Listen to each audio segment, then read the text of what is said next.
ASMR who in a brand new setup. As you can see, I believe I mentioned this in one of my more recent videos, but if I didn't, basically I moved at the end of last year, and this just so happens to be the first sort of on-camera video in the new place, so we're trialing this new setup. I'm house sharing, so there might be a little bit of background noise. There's other people in the house, of course, but hopefully it shouldn't be too bad, but we'll see how it goes. We are, of course, looking today at this, which is a box, and in the box is season 7 in the collection, of course. This arrived a couple of days ago, and I haven't had a chance to get around to opening it, so better late than never. Here was just where it had my address details, which I've removed because I don't want to dox myself. But yeah, let's not ramble any more than we have to. Let's get it open. I'm going to try and do this as sort of quietly as possible. I pre-ordered this, as I have with the majority. I'm going to get some scissors, I think. With the majority of the previous sets, I pre-order from Zavi. I found them to be very reliable, and so they're my sort of go-to. I think this might be. I think I kind of messed it up last time, didn't I? The opening of the package, but we're going to try. Here we are. This is it.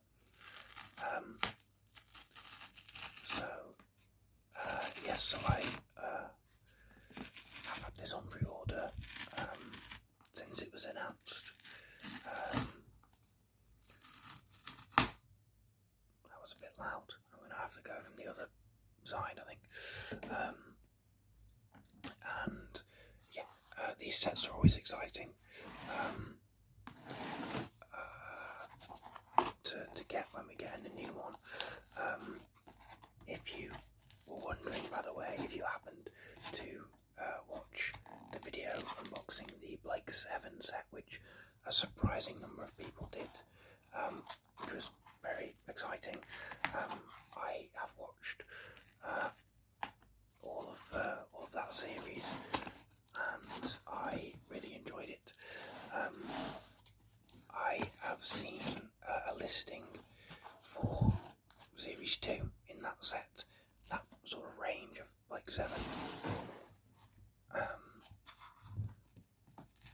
But no official announcement as of yet, so I'm not going to pre-order Series 2 just yet, but I do intend on getting it, because I had a lot of fun with Series 1, I really enjoyed it.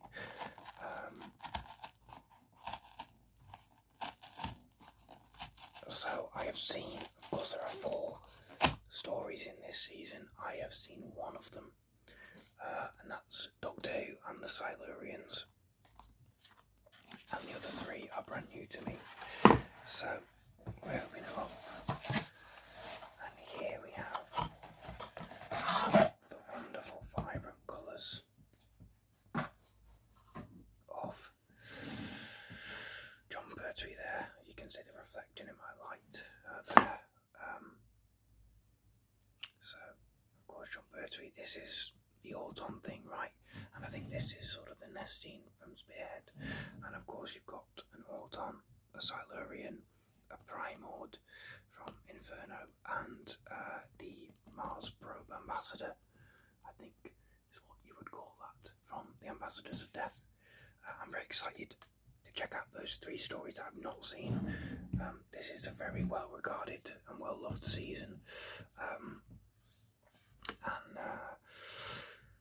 yeah, I enjoyed the Silurians, Doctor Who and the Silurians, and these 3 stories.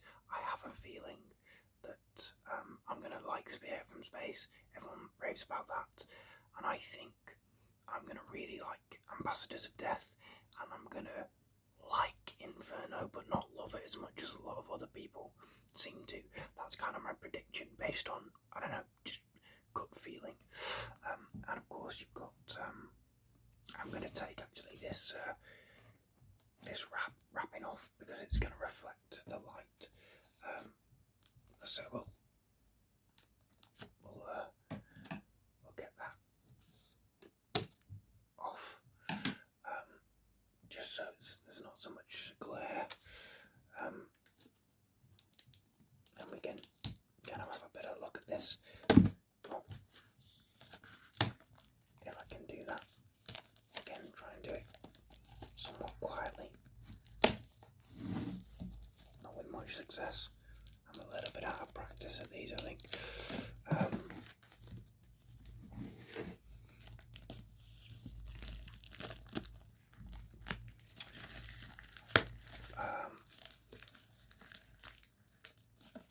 What did we think, by the way, of the trailer for the new series? We know that's coming in April. We got a trailer just the other day, which I thought was fine. It looks interesting, but I don't think it's really kind of changed my expectations of the season. I'm just kind of, it'll be what it'll be.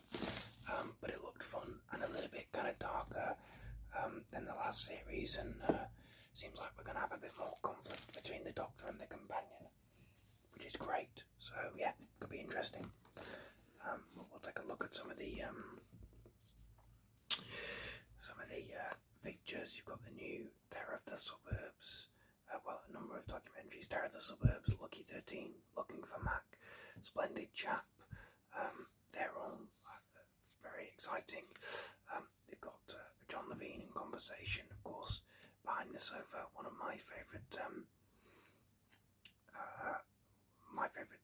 features on these sets, the Escape Room, which I think they did one of these on one of the other sets, but I don't know which. And then of course you've got movie editions, and then all your usual stuff, and of course lots of things from the original releases, and of course starring John Pertwee, Caroline John and Nicholas Courtney. And if we take this card off, you get this lovely image of the TARDIS in the vortex of the blues and purples.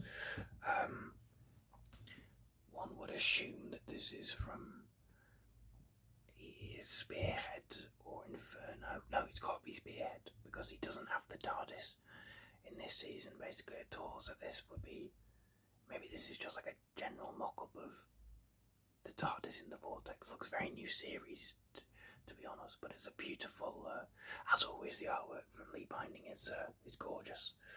So let's open up. Oh, one of my discs is loose. I thought I heard a bit of rattling. That should just, there we go.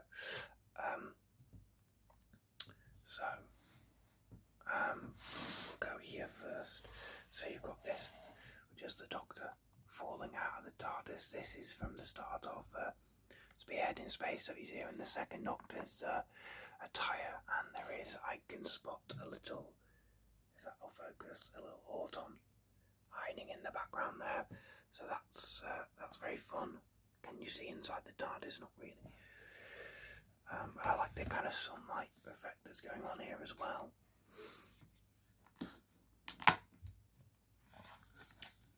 And then, so we've got this, we'll come into in just a second.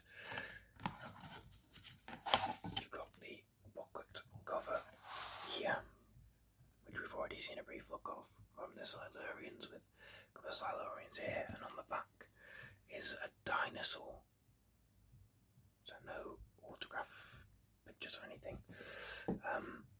Just a bit of a shame, but you know, a dinosaur's cool as well. And then this is exciting.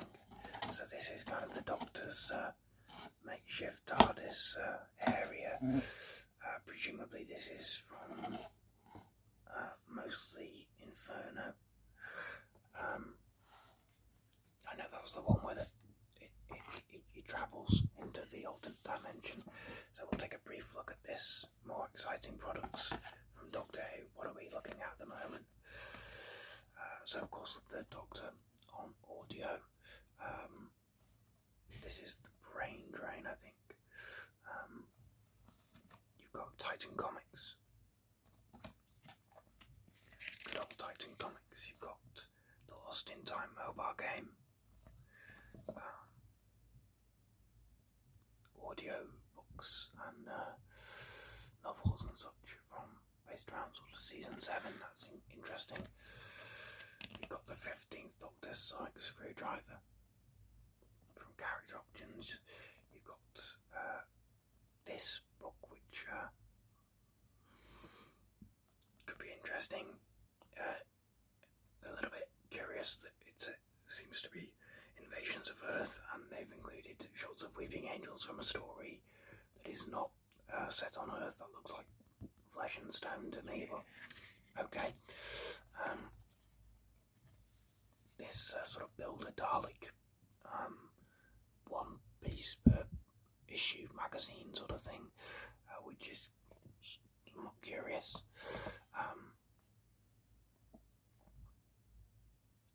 This Hoodle book, which that looks interesting. I might have a little gander at that. Could be interesting. Doctor Who magazine, of course, and Forbidden Planet. So merch, so a lot of stuff from the new series, kind of the t-shirts and the badges and a Maestro mug and coasters and such. I don't know.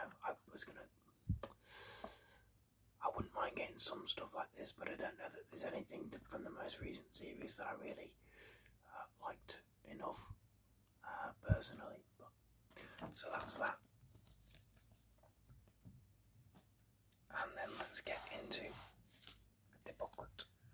Of course, written by Pigment Teague, as it usually is. I still maintain that the most frightening vision you can give someone is to show a Yeti sitting on a loo in Tootingbeck. Okay, John.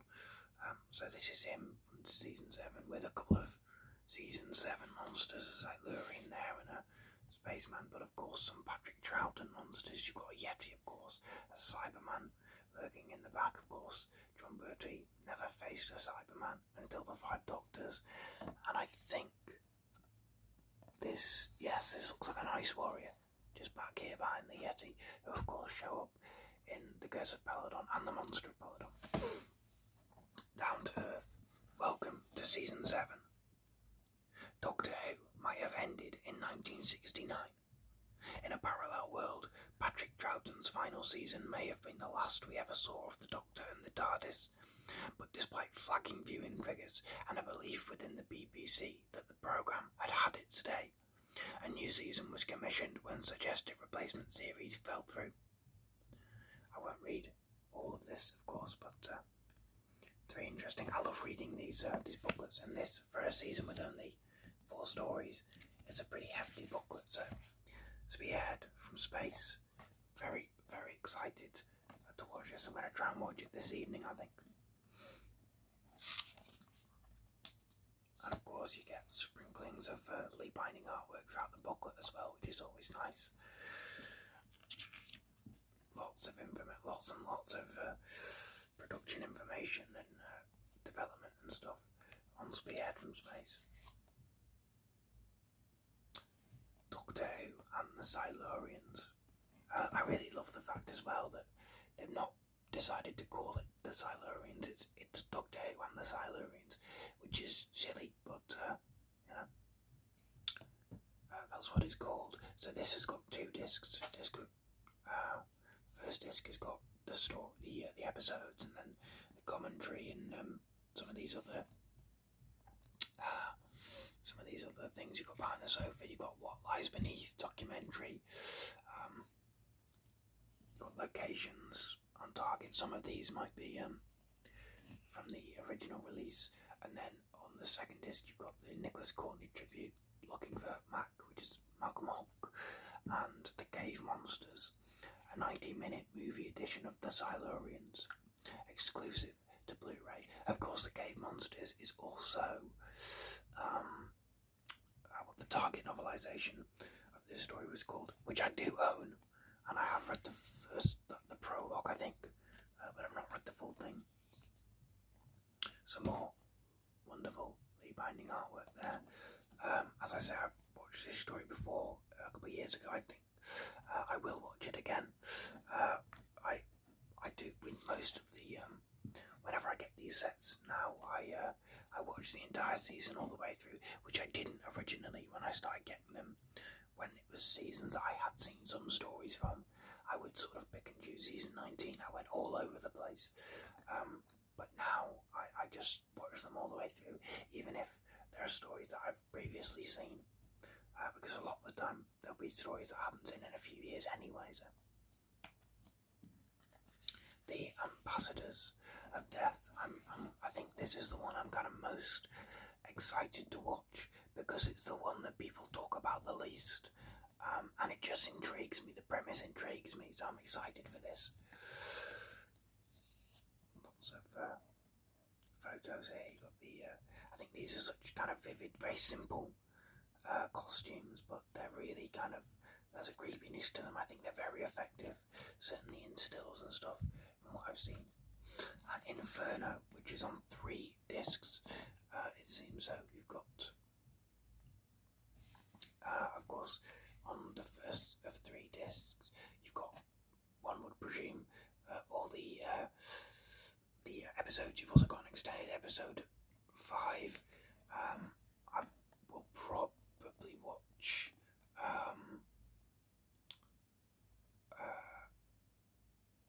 Probably watch that, or maybe it's this deleted scene featuring a radio presenter voiced by John Pertwee. It was felt that the voice was too obviously Pertwee, so the scene was deleted. So presumably that's this scene from episode 5. So maybe I won't watch it with that, and I'll just watch the deleted scene on its own. And then on the second of 2 discs, you've got the 90-minute movie edition. You've got Caroline John documentary. You've got a Unit Family feature. Part 2 is on the season 10 set. So presumably this was from original releases. Some other documentaries and featurettes. Standard definition episodes here. And then on disc 7, you've got In Conversation, Terror of the Suburbs, The Escape Room, Lucky 13. So I don't really understand why disc 7 is an Inferno disc and not just a bonus disc. If there's no Inferno episodes on here, that seems a bit odd to me. Like, it's not like none of the other sets have had bonus discs, so just make it a bonus disc. It doesn't matter, of course, it's just a bit odd, I think. Got this lovely full page image from Inferno there. Lots of black and white photos here from the making of the story, some colour photos here. And then all your credits here. I'm going to just leave them for a second, so that's, yeah. Toby Haydock, I did not realise in my youthful ignorance, is a comic. He's a comic performer, and I saw him recently at XS Malarkey in Manchester. If you're familiar with that, he kind of is kind of the face of that, and he introduces the show in it and the acts and stuff, and it was a lot of fun, and it was very odd. After only being familiar with him in from these sorts of features and stuff on these sets, it was a little odd hearing him use somewhat colourful language on stage, shall we say. But it was a lot of fun. So that's the booklet. I will. I generally read each section on the stories after I watch them, just because sometimes they make reference to kind of specific elements or specific things in the stories, and so, you know, I don't want any potential sort of spoilers for certain aspects or characters or so forth.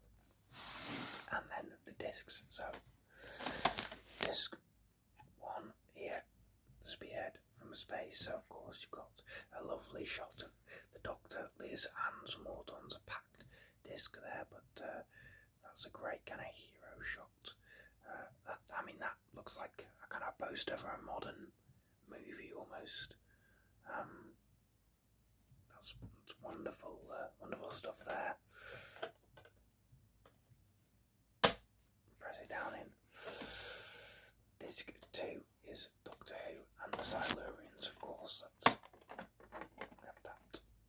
So you've got the Doctor and the dinosaur, T-Rex dinosaur, who I don't remember this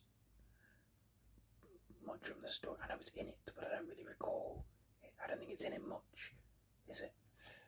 But it's still quite an enduring bit of imagery from the story. Disc 3, which of course is also the Silurians, and you've got 2 Silurians, one of which using his psionic eye or whatever it is. I don't think it's psionic, but still a wonderful design for the Silurians. I think it the kind of flexibility in this design is great. I think again, like the spacesuits from the Ambassadors of Death, there's a simplicity to the design that really works, rather than, I think they're a bit more over designed in Warriors of the Deep, and they just don't move as well, and it's just a supremely worse design than this original. And I think I'm also kind of in the camp that would like to see a revamp of this, but perhaps a kind of a mix of this design with the modern series design, which exists because they wanted kind of to get more emotional performances from the actors in the suits, which I understand, but this is such a great design that I'd like to see it back. Disc 6, no, not 6, 4. It would have, if I could count the Ambassadors of Death. So you've got one of the ambassadors there, and presumably the Mars probe there. Again, that reminds me of, I'm kind of thinking of a publicity shot, kind of edited shot from Silence in the Library, I think, of the Vashta Narada, where it's in the corridor, and it's one of those photos where they've shot the performer on a kind of a blank background and then composited them into a location from the story, and this kind of gives me that kind of vibe. Presumably they were kind of evoking that with the design of the Vashta Narada. It wouldn't surprise me. The kind of the quilted texture of the suit, I think, was probably a bit of a homage, and the kind of blacked out visor. Disc 5, Inferno. You got some Primords there. His face looks a little bit kind of airbrushed maybe, but that's not Benton, is it? No.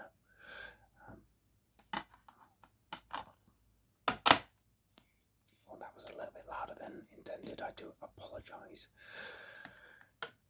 Disc 6, Kermon. They're all tightly connected in here, except that first one, obviously. So you've got Liz and the brigade leader from the alternate world of Inferno there. And the final disc, disc 7. You've got the Doctor doing a bit of Venusian Aikido, it looks like, on some, they look like unit soldiers, but presumably this is the evil unit. From the alternate dimension. And of course you've got, if you can see there, John Pertwee's face in the, if I can try and get my fingers free enough to, can I? I cannot. Hang on. There you go. John Pertwee in the titles. So, that is season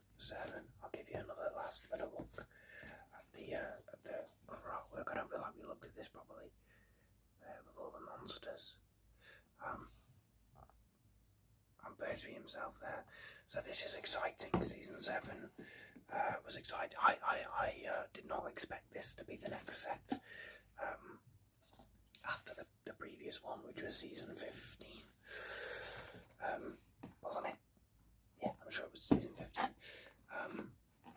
I was hoping for a Pat Troughton set.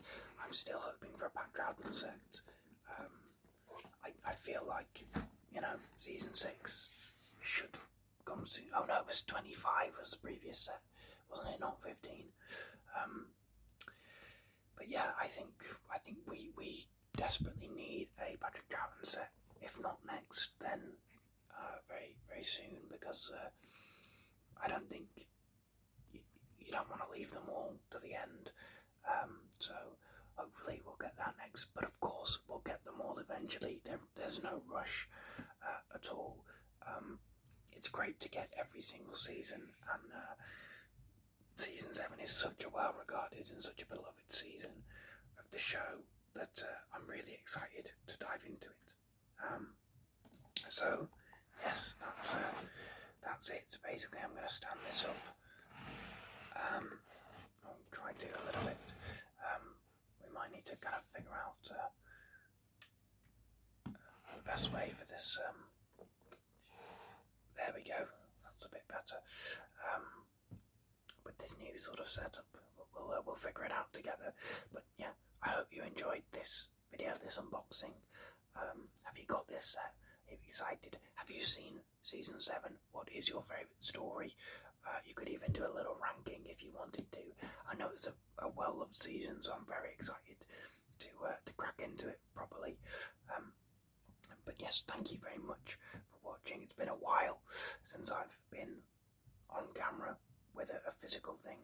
I would like to try and do a little bit more of that, but we'll see. Of course, I'll be talking about the new series as it airs. I'm not sure when exactly those videos will go up, because the release strategy has changed. They're no longer doing the midnight premiere. I think they're 8 AM now, so that might affect my reaction videos upload times potentially, but we'll see. I'll be covering it regardless. But thank you for watching, thank you for your time, and please do like if you like this video, subscribe if you haven't and you like ASMR, you like Doctor Who, and yes, I will see you all in the next video. Bye bye.